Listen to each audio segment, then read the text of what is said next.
This month on Focus Black Oklahoma, join us as we discuss the growing opposition to Oklahoma State Superintendent Ryan Walters. Explore how the loss of key legislative seats has created new civic energy among immigrant communities. Oklahoma City government and nonprofit leaders are joining efforts to combat homelessness. Discover Okmulgee's LeBlanc Invitational, the oldest continually run Black rodeo in the U.S. Celebrate Enid's Booker T. Washington Community Center and its nomination for the National Register of Historic Places. All of this and more on Focus Black Oklahoma.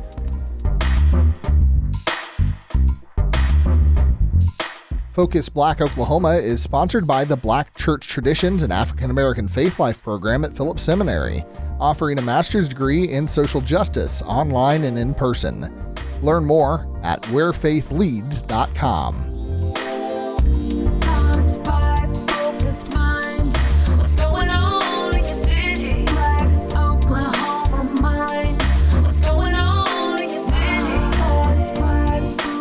This is Focus Black Oklahoma. I'm Jacob Littlebear. And I'm Kuma Roberts.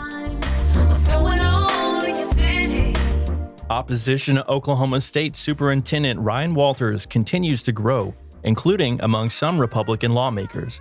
Allegations of abuses of office also continue to mount. Attorney General Gentner Drummond has now ordered an emergency opinion for Walters to immediately release security funds for schools. Shonda Little brings us an update on the impeachment battle and thoughts from lawmakers in support of removing Walters. In last month's Focus Black Oklahoma, we covered controversies surrounding the Oklahoma State Department of Education and Superintendent of Public Instruction Ryan Walters. Particularly Walters' refusal to allow 3 Oklahoma legislators entrance into executive session at recent state school board meetings. All 3 legislators serve on the state's education committees or subcommittees. We also reported that nearly 24 Republican lawmakers signed a letter seeking an investigation into Walters' conduct and possible impeachable offenses. While Speaker of the House Charles McCall will not allow the investigation to go forward until at least 51 Republicans have signed the letter, Representative Nick Archer, who was among the Republicans who signed Representative Mark McBride's August letter, say they remain steadfast in their efforts. For Walters' part, he isn't backing down silently. After an August 24th rally at the Capitol of lawmakers and citizens calling for Walters to be removed from office, a spokesman for the Oklahoma State Department of Education said, quote, "Rabble at the Capitol provided another example that the left has become the party of gender, queer, flamer, and hatred," end quote. Nick Archer, State Representative for House District 55, which is parts of Beckham, Washita, Blaine, Caddo, and Canadian counties. I was one of the Republican members who signed on to a letter by Representative Mark McBride, Chairman McBride of A&B Education. That is the subcommittee that chairs all of the fiscal dealings as far as state and the education. And so my concern there was that we had multiple schools in our district as well as countless schools across the state which were lacking funding. That is funding that the legislature had appropriated. Those are funds that are currently at SDE. And so when I have a school where the superintendent is having to also serve as a principal in order to bridge a funding gap, that's highly concerning and troubling. And so that is why I signed on to investigate all of those funds, to investigate all of the transparency issues, which seem to be going on in the State Department of Education. Since we last spoke several weeks ago, Speaker McCall had given Chairman Wallace the ability to initiate a loft investigation. And so for the listeners, LOFT is the Legislative Office of Fiscal Transparency. A LOFT investigation is generally designed to provide state level oversight on how any agency operates or spends money. And that's very important, because as taxpayer dollars are going out, we have to make sure that we're using those funds appropriately while also, meeting the budgetary needs of school districts. And so the intent there is to just look into and determine that those initiatives have been executed properly with the intent of the legislature, or whether those funds have been mismanaged and used improperly. In a letter written on August 18th, Attorney General Gentner Drummond also voiced concerns with how Walters was using school funding meant for security. In the letter citing his opinion, which carries the force of law, Drummond wrote, quote, "These wasted months have resulted in school districts not receiving millions of dollars in funds they could have used to bolster security and protect students. I pray that your failure to deploy these funds does not result in deadly consequences. The opinion I have issued is legally binding and requires you to act immediately to deliver these funds. I will not tolerate further delay." End quote. With numerous Republican lawmakers eager to take the lead into an investigation of Walters, and a Republican Attorney General using the power of his office to follow the laws as he interprets them, Democratic Representative Andy Fugate of House District 94 welcomes the bipartisan nature of the investigation. He says these bipartisan lawmakers are simply following the Oklahoma Constitution. Article 8, Section 1 of the Oklahoma Constitution outlines several provisions for impeachment for statewide officers. And willful neglect and incompetence are two of those provisions. And it's becoming more and more clear every day that we have willful neglect, failure to do job responsibilities, and incompetence. And specifically on the incompetence side of things, we had a state audit of federal dollar spending across the state of Oklahoma. This is an annual audit. It's called the single audit. And our state auditor and inspector's office reviewed $2.7 billion worth of spending through the State Department of Education under Ryan Walters' watch.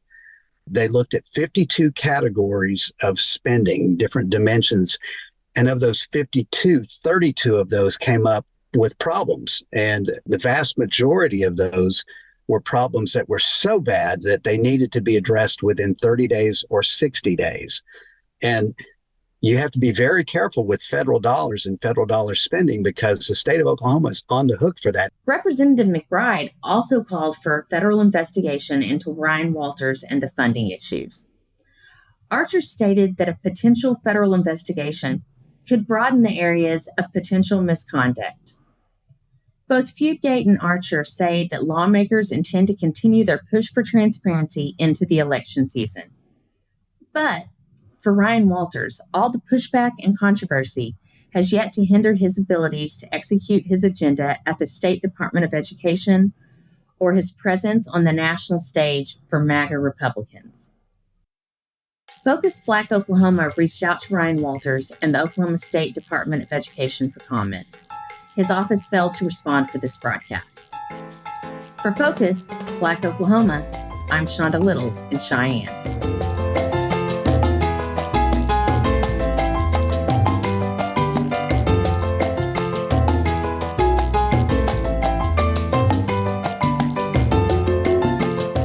This year, the two new Latinos who ran for seats in the Oklahoma legislature lost their races early in the election season.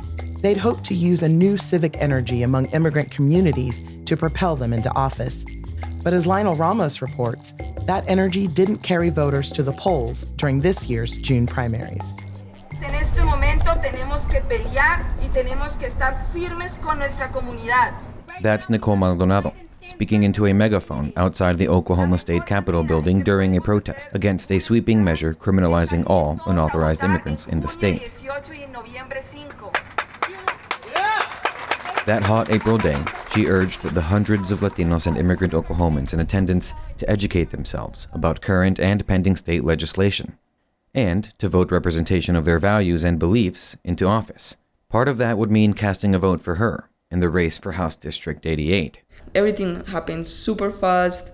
My life changed so much in such a short period of time that it was insane that I'm still actually processing everything that happened. As a self-described queer woman and an immigrant from Colombia, she thought she would best represent the diversity of Oklahomans in House District 88 and beyond. She became one of 2 fresh Latino faces to run for state office this year, along with Sam Morgan Grimaldo, who ran for State Senate District 46.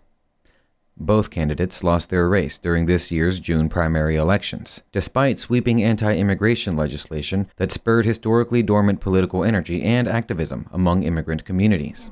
But today we are here to say we are from Oklahoma. One WhatsApp group activists used to rally thousands to protest at the Oklahoma State Capitol is called El Gigante ha despertado, or the giant has awakened.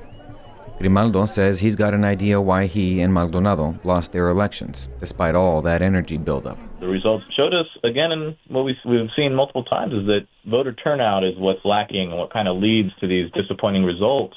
That bore out in Grimaldo's district, where majority Latino precincts had voter turnout levels as low as 3%. Grimaldo says he thinks those precincts are micro-examples of big-picture redistricting policies and other obstacles to the ballot. He says there is a need to rework the state's voting districts down to the precinct level.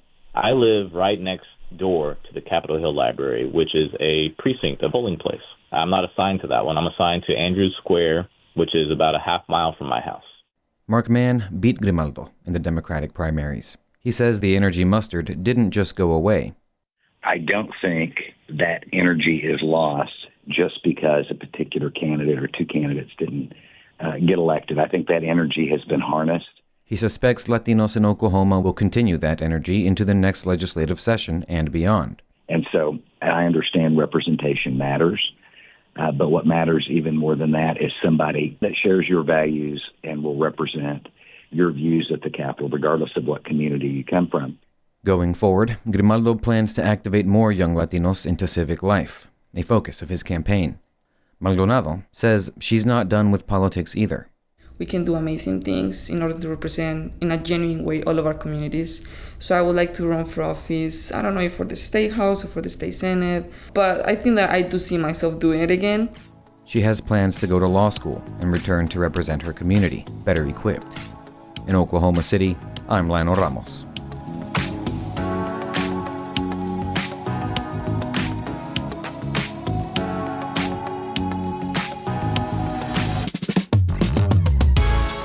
In Oklahoma City, government and nonprofit leaders are joining efforts to combat homelessness. Sierra Pfeifer reports on the Housing First model informing their work. Blanca was a homeless single mother in 2019. It was very scary. I just remember, feeling like a failure. What was I gonna do? They didn't deserve to have a mom like me. We're only using her first name in this story. Today, Blanca's in her early 30s, with 4 kids all under the age of 8. During the year and a half when she was homeless, she turned to Oklahoma City nonprofit, the Homeless Alliance, for support, an organization like More and More in Oklahoma that follows the Housing First model. This means you don't have to be sober, in treatment, or have a job before you can get help with housing. Dan Strawn helped start the Homeless Alliance 20 years ago, and he says this is all because Blanca is not alone in her experiences.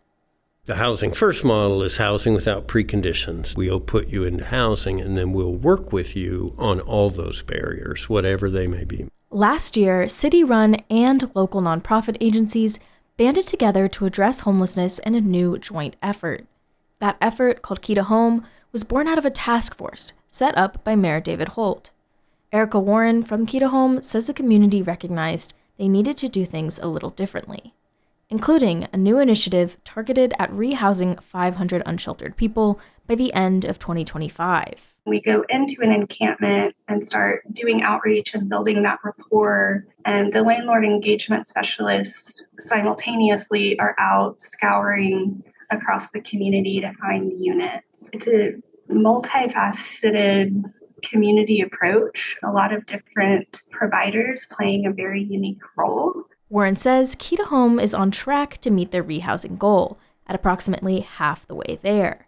Before it was brought to Oklahoma City, the Housing First model was the norm in Tulsa, Organizations like the Mental Health Association were critical to implementing it in the city.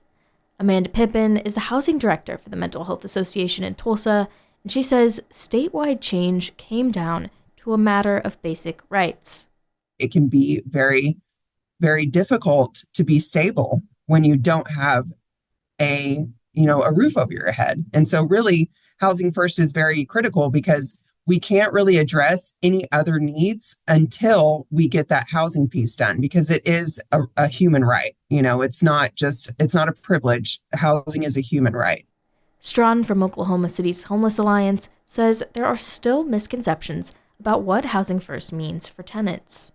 I think there's a misunderstanding that we're just giving people housing and then just walking away from them. That is not the case. And if it was, we wouldn't have the success that we do have. Pippin agrees. She says the only way the system works is if there's enough affordable housing to support it.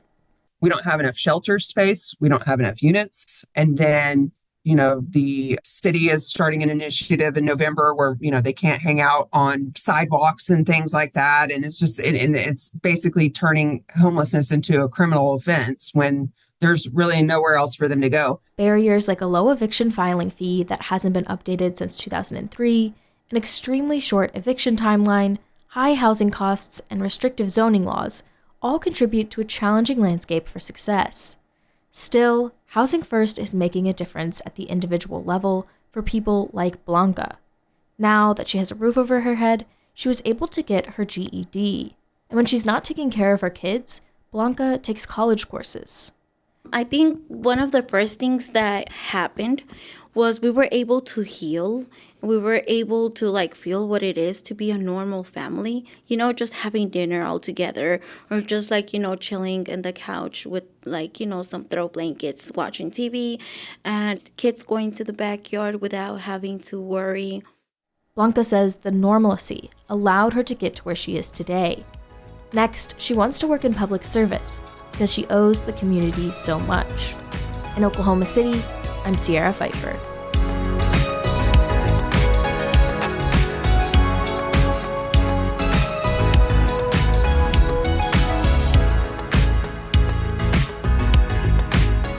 With high barriers to fostering children in the U.S., Muslim children are especially at risk of not receiving adequate support. With some children being fostered by non-Muslim parents or experiencing life in a non-Muslim society for the first time, some organizations are stepping up to ensure their needs are met. Here's Zaakirah Muhammad with the final part of her 3-part series on foster care. The rise in child care costs has significantly impacted foster care in multiple ways. The financial burden on foster parents has grown, making it more challenging for them to meet the needs of the children in their care. The Oklahoma Partnership for School Readiness, OPSR, surveyed a decline in available child care openings, with 55% of the population residing in areas designated as child care deserts. Increased costs discourage potential foster parents from stepping forward, contributing to the shortage of foster homes available. This includes not only daily expenses such as food and clothing, but also access to extracurricular activities and educational resources. The rising expenses also shine a light on the need for increased financial support and subsidies for foster families to ensure that they can continue to provide a nurturing and stable environment for foster children. The Muslim Foster Care Association, or MFCA, was founded in 2016 to advocate for and support foster immigrants and refugees from the Muslim community. Khadija Moez, the executive director, and Shireen Abuda, the director of operations, both located in Michigan, shed light on the organization's mission. First, we hear from Khadija, then Shireen. They started utilizing the community resources within the community to raise awareness about Muslim children in the foster care system and really became advocates for these kids, spreading that awareness throughout the local communities here in Michigan. And they found that working with each of the agencies that they were working with, they felt that the foster children that they had in their home was, missing cultural and faith needs that the agency was not able to provide for them. And so they felt that there was kind of a space for a Muslim organization to come in and fill that need, specifically for Islamic resources, faith needs, providing education to foster care agency staff, and also non-Muslim foster parents who are fostering Muslim children about really the accommodations for Muslim children within the home. So that way the children that are placed in homes outside of their faith can be able to practice their faith and be accommodated to really be as close in their faith as they were in their biological family's home. And also for a lot of the refugee foster youth that came through the system, this was really their first exposure to American society or, non-Muslim society. Khadija stresses the importance of awareness within the community regarding the vital need for loving homes and stability for foster children. And I know in certain pockets of the Muslim community, there is that awareness, but in the majority of the Muslim communities, we tend to be the type of people that will donate money to support orphans, will give clothes, will volunteer, food banks, shelters, things like that. But the concept of bringing a child that is in need of a loving home, of stability into your home, I think helping the Muslim community understand how vital that need is, and that these children are just like any other children. They didn't do anything to, deserve this. They just want to be loved like every other kid. They want to feel supported. They want to feel a sense of belonging. And so I think for me, that's a big thing for the Muslim community, that awareness is there, and that, inshallah, they continue to support organizations like us in our efforts. But really just, that boots on the ground where we start getting these families and they're willing to foster, inshallah, we'll be there to support that process. MFCA's partnerships with foster care agencies allow them to have access to families and support the fostering process effectively. Shireen adds, really the visibility of the organization and the recognition by foster care agencies. Because as we mentioned earlier, we are a nonprofit organization. So we are not necessarily a foster care agency, and we wouldn't be able to have access to the youth if it were not for our partnerships with foster care agencies. MFCA hosts monthly educational workshops featuring experts discussing topics related to Muslim foster care. They conduct quarterly educational seminars in mosques and community centers to introduce the community to fostering children, addressing the shortage of Muslim foster homes available, and reminding others of the Islamic history intertwined with the help of local religious leaders. Shireen continues. We also host a series of monthly educational workshops, and those are all virtual, where we bring on different experts from the community who can speak on different topics relating to Muslim foster care and caring for Muslim children. And so we host those for foster care agency staff members as well as families currently fostering Muslim children. There's really a shortage of Muslim foster homes available for these children. So what we try to do is on, a quarterly basis, we try to host educational seminars in each mosque or community center around our state to try and introduce each community to foster care. We partner with the local foster care agency to bring in an expert from their agency to talk about the licensing process, what it would entail. And then we also have a religious leader, an imam, speak on kind of the Islamic perspective to foster care and to really highlight that this is a sunnah, this is a prophetic practice that has been kind of forgotten in our community. The Prophet himself, peace be upon him, was a foster parent. He was also an orphan. So it's a really highly regarded practice within our community, and to really bring light to that within the community. We see a lot of support from a lot of families in the Muslim community that would love to be licensed. Shireen and Khadija share how there are multiple ways to get involved both online and offline in the advocacy process that MFCA offers. First, we hear from Shireen, then Khadija. Yeah, so we have everything listed on our website. So they can go to muslimfostercare.org, which they'll find all of our social media. They can find us on Facebook at Muslim Foster Care Association. We have several support groups on there, a public group that's for anybody who's interested in foster care. And then we also have a private group that's for specific to licensed foster families in order for them to have more private conversations about their journey and be able to lean on each other for support. We have our YouTube channel, which is also Muslim Foster Care Association, as well as an Instagram page, Muslim Foster Care. I did want to just add, we do have a YouTube channel. What we do is we utilize that for any of our trainings, any of the workshops that we have hosted. Anyone goes to our YouTube channel. They're able to see our past workshop recordings there. And like Shireen said, we do these on a monthly basis. We try to gauge what the parents need, or based on, what the caseworkers might tell us that they're struggling with during our regular meetings with them, with the youth. So, we look at what they're asking for. We find our resources, because alhamdulillah, there are so many national resources, Muslim resources that we can leverage. So we utilize them.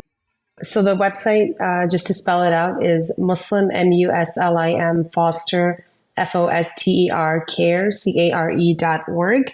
If you go to scroll down to the bottom of our page, all of our links to our social media are there. Our contact information is also there. So, people can reach us via email. They can leave us a message. Shireen and Khadijah underscore the importance of supporting those in foster care systems, especially unaccompanied minors facing trauma, and reiterate the need for providing love and support to pubescents while backing organizations who work with children in care.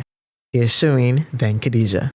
Even if you don't see yourself fostering, please consider volunteering with these children, supporting them through their school careers, and trying to support them as they transition out of the foster care system, raising awareness about foster care in general.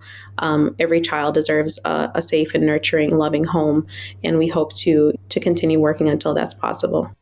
And I think to add on to what Shireen just said, support the organizations that are doing this work, because every community has got these kids. As Muslims living in North America, we're not immune to societal issues. Muslim kids being removed from their homes is a reality that we're dealing with.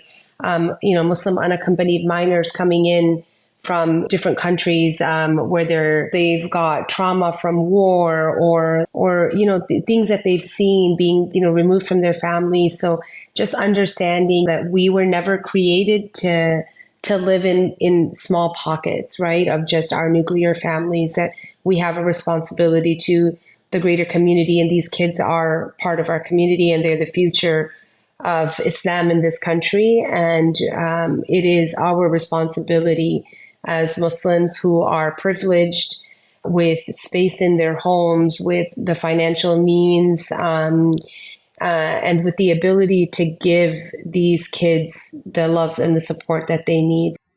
There are many ways to advocate for and support local Muslim foster children through mentoring, becoming a CASA, which means Court-Appointed Special Advocate Volunteer, or sharing resources that are available online.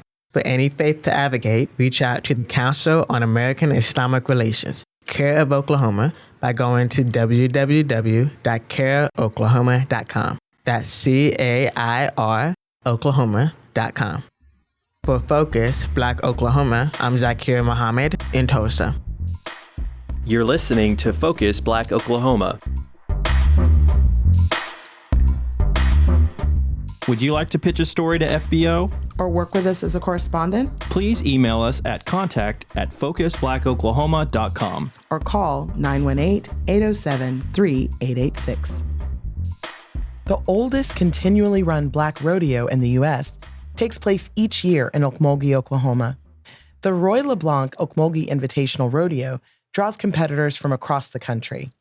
This year, hundreds of attendees watched events such as the mutton busting competition, where kids ride sheep, the Pony Express, a relay race on horseback, and the ladies steer undecorating, where horseback riders tear tape or ribbon off a steer. Anna Pope was at the Invitational and brought back this audio postcard. So we're going to bring in the Dakota Rough Rider. Rodeo fans are going to kick off 69 years of Okmulgee, Roy, LeBlanc, Invitational Rodeo. My name is Kenneth LeBlanc, and I am the coordinator for Okmulgee Roy LeBlanc Invitational Rodeo. My dad and my grandfather and about 22 other guys, they started the Okmulgee County Roundup Club in 1956. And the reason why they started it is because they used to have a white rodeo here, and my dad was a calf roper, and he was made to participate after rodeo. And then where they had the rodeo at, they had a section off, and it said colored section, and that's where they want all the black people to sit, and my grandfather, he kind of got offended by that because he felt like he should be able to sit down and watch the rodeo wherever he wanted to. And after that, that's when they got together and formed the Okmulgee County Roundup Club.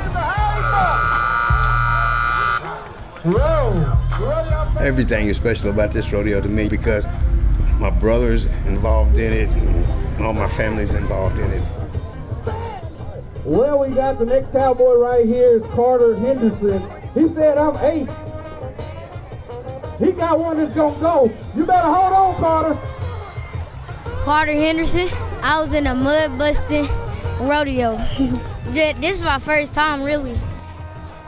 Come on, Buggy, help him out. Well, he's off, he's safe. I told my daddy at the Black Rodeo in Texarkana, please let me do mud busting. Or they couldn't sign me up.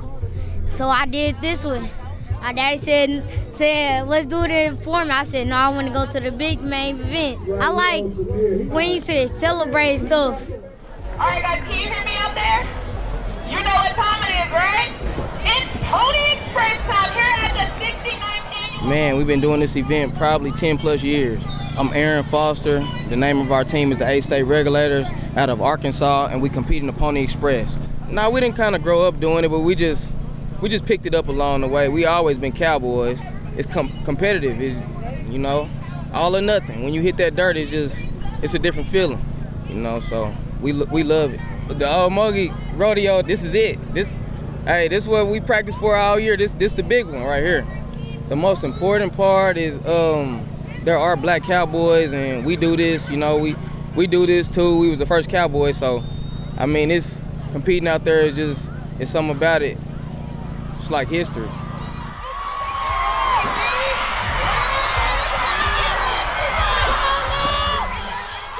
Hi, my name is Cheyenne Williams. I'm 19 years old from Houston, Texas, and I'll be competing in the Ladies Stand Decorating.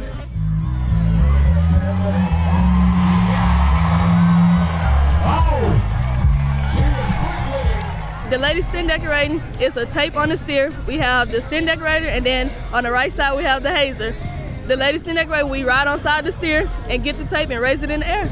Well, I've been rodeoing all my life. It was in my bloodline. My mother, she also does Ladies Stand Decorating, and she runs barrels also. My dad, he's a calf roper. My grandpa, he was a steer wrestler, a bronc rider, a bull rider, a calf roper. And my brothers, they rope calves.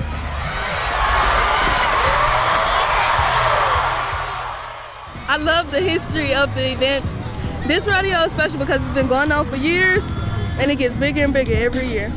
Thank you for coming to the parade, as well as 2 nights at the rodeo. This audio postcard was produced by KOSU's Anna Pope for Harvest Public Media.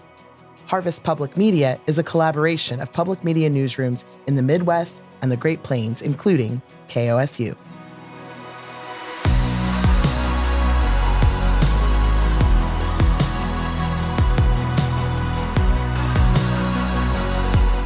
In Enid, the Booker T. Washington Community Center, once a segregated high school for black students, is now gaining recognition as a vital community hub.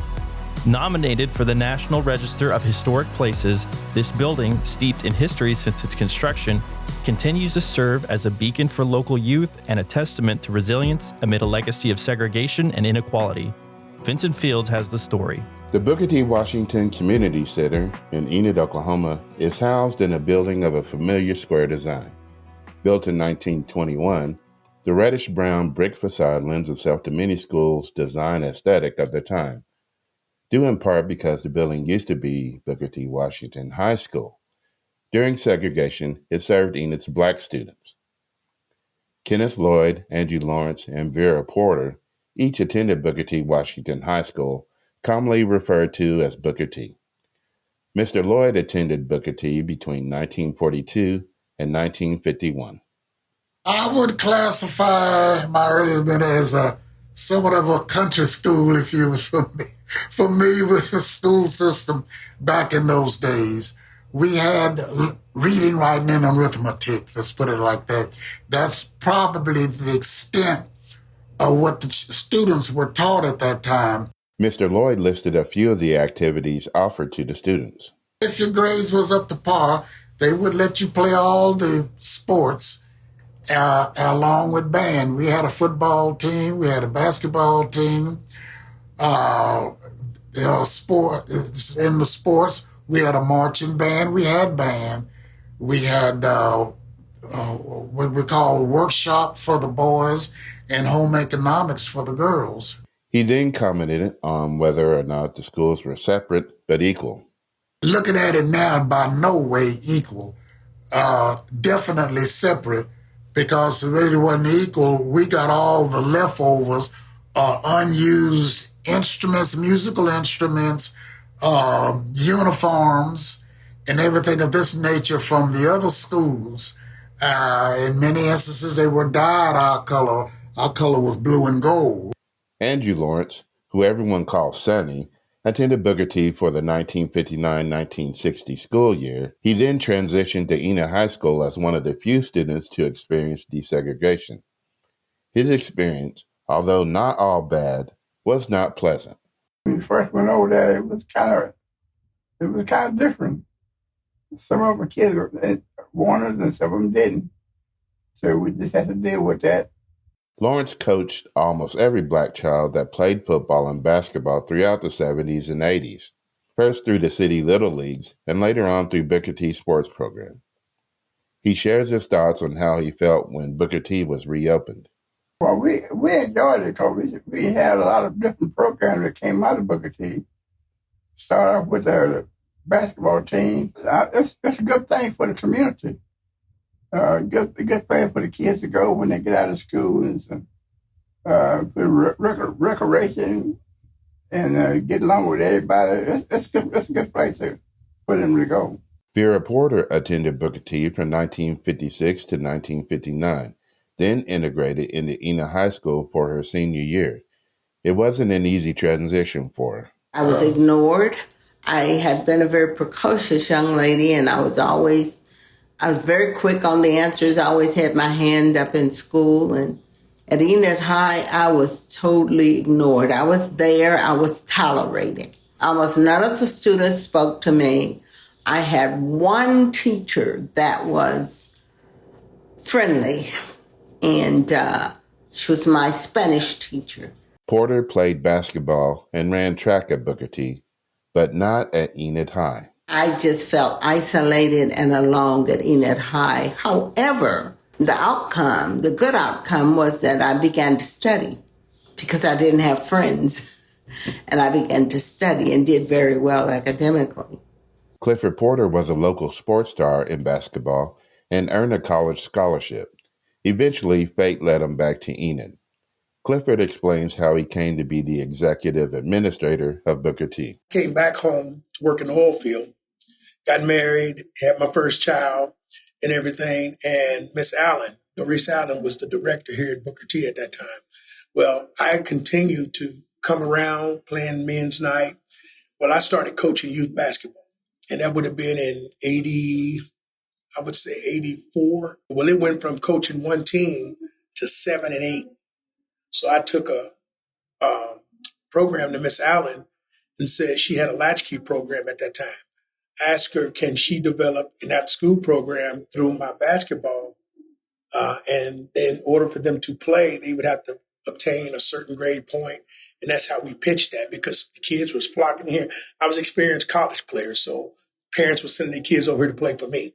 So that's what me and Miss Allen worked together. So over the years, we continue to do that together and to build the image of Booker T and the community activities. Of course, in 95, Miss Allen started becoming ill, and she made me her full-time assistant instead of just a coach and employee. And when she finally went down, the community voted me in as her successor. And that would have been in 98. I was interim. In 99, I became the executive director. Clifford then listed the services Booker T offers to the community. Well, we've always provided community meetings for community auxiliary groups. So Booker T was maintained and renovated to have rooms to be able to offer that. The women's groups, the men's group, they can meet here in the building. We had a membership you had to obtain to be a part of Booker T. We offered after school programs for children, grades 5 through high school. But we offered summer programs, same age, grade school through high school. We had a summer youth work program where we put 20 youth, 10 boys, 10 girls to work throughout the community, and they made money to learn how to apply for a job, to learn how to function in a job setting, to do the whole 9 yards. We had that program. So we did things like that up into the present as we're still doing. Right now, we have a lot of basketball teams utilizing the center. We have Weedheart Nutrition downstairs who feed the elderly. They've been here before, years when they used to cook all the meals here, and we're still going. Keeping Booker T's doors open has never been easy. Quarterly, annually, daily, it's always been the corporate challenge where the outside knew we needed money and funds to to operate this place.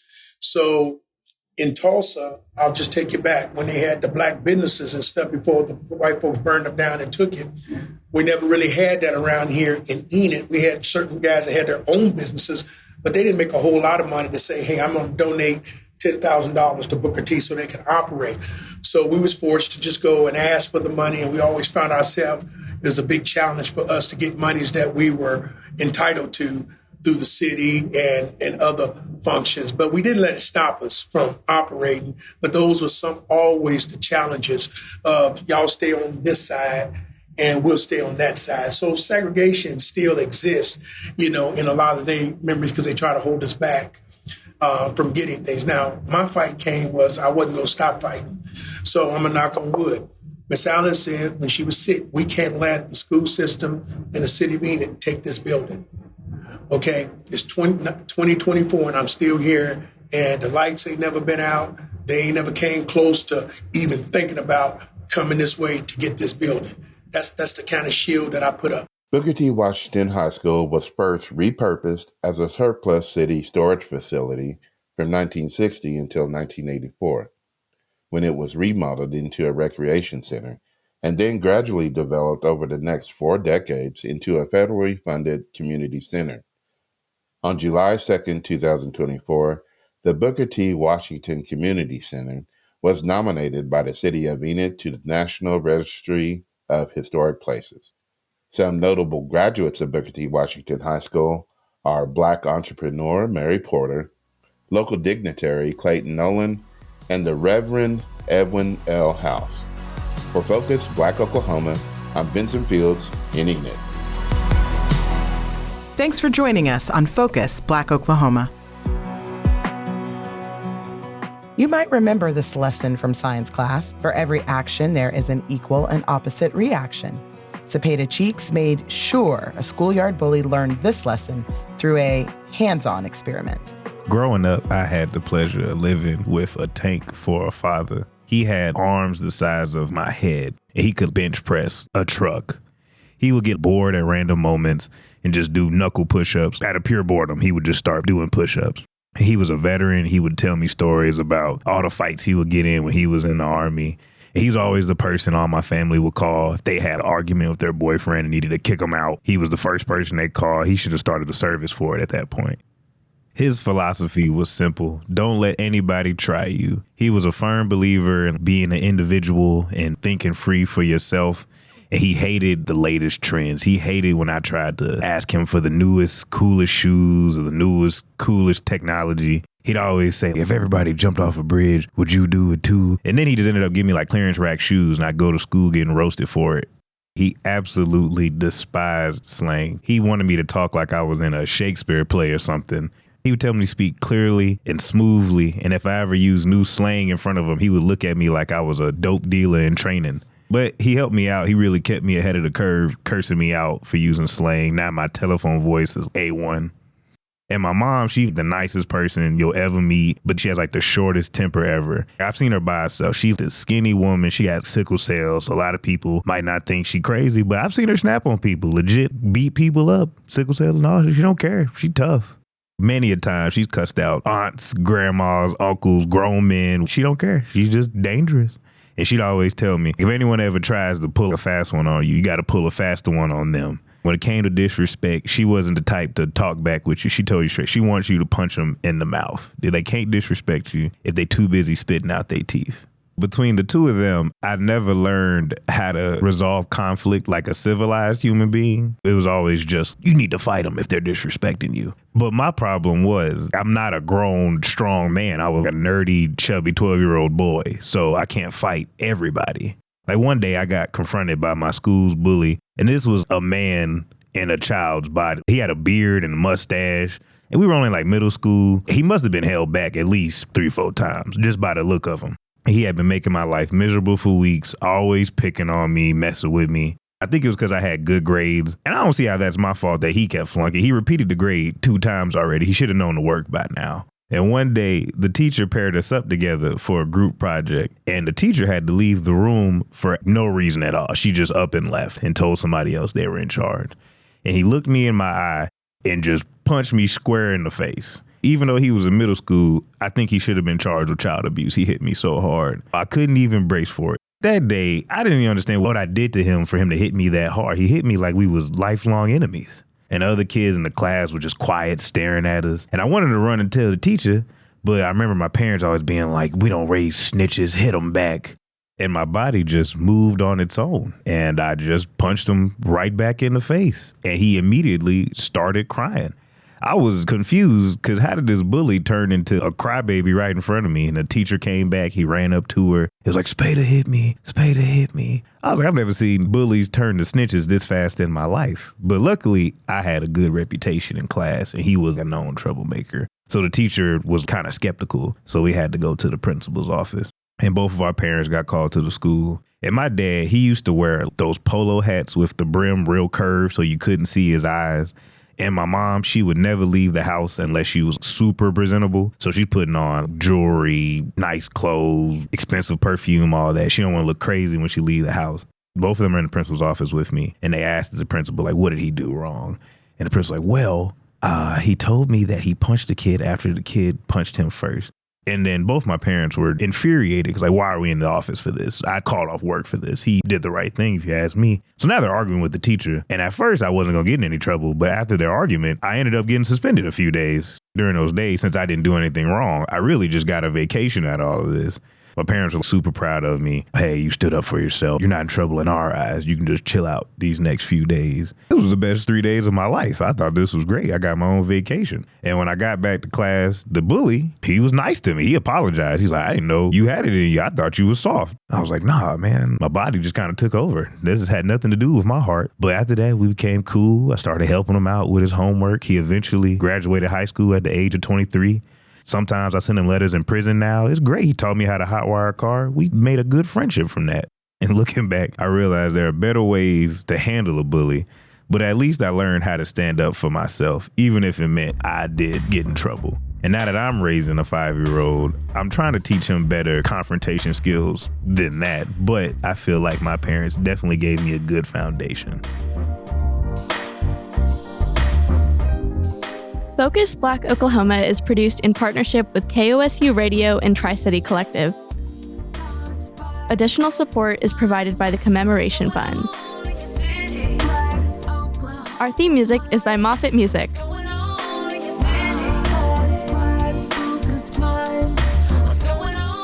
Focus Black Oklahoma's executive producers are Quraish Ali Lantana and Bracken Clark. Our associate producers are Smriti Iyengar and Jesse Ulrich. You can visit us online at kosu.org or focusblackoklahoma.com and on YouTube at Tri-City Collective. You can follow us on Instagram at FocusBlackOK and on Facebook at facebook.com/FocusBlackOK. You can hear Focus Black Oklahoma on demand for free at kosu.org, the NPR app, npr.org, or wherever you get your podcasts.